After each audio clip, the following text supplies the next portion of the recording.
புகழ்ச்சியிலும் கீர்த்தியிலும் மகிமையிலும் உன்னை சிறந்திருக்க செய்வேன். நாம் எதையாகிலும் அவருடைய சித்தத்தின்படி கேட்டால் அவர் நமக்கு செவி கொடுக்கிறார் என்பதே. தேவனுக்கு பயப்படுகிறவர்களாக கபடமில்லாத இருதயத்தோட ஊழியம் செய்யுங்கள்.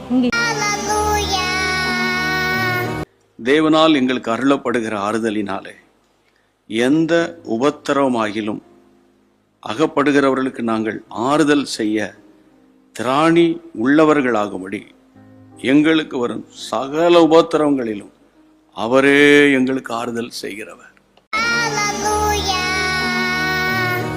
கர்த்தராகிய இயேசு கிறிஸ்துவை விசுவாசி, அப்பொழுது நீயும் உன் வீட்டாரும் ரட்சிக்கப்படுவீர்கள். உங்கள் தேசத்தில் உங்களை துன்பப்படுத்துகிற சத்துருவுக்கு விரோதமாக யுத்தத்துக்கு போகும்போது பூரிகைகளை பெருந்தொனியாய் முழக்க கடவீர்கள். அப்பொழுது உங்கள் தேவனாகிய கர்த்தருடைய சமூகத்திலே நீங்கள் நினைவு கூறப்பட்டு உங்கள் பகைஞருக்கு நீங்களாகி ரட்சிக்கப்படுவீர்கள்.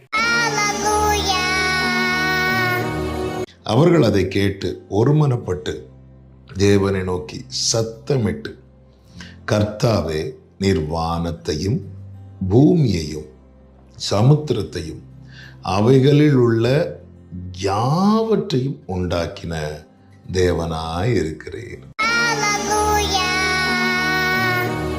ஆவி என்னை உயர எடுத்து கொண்டது.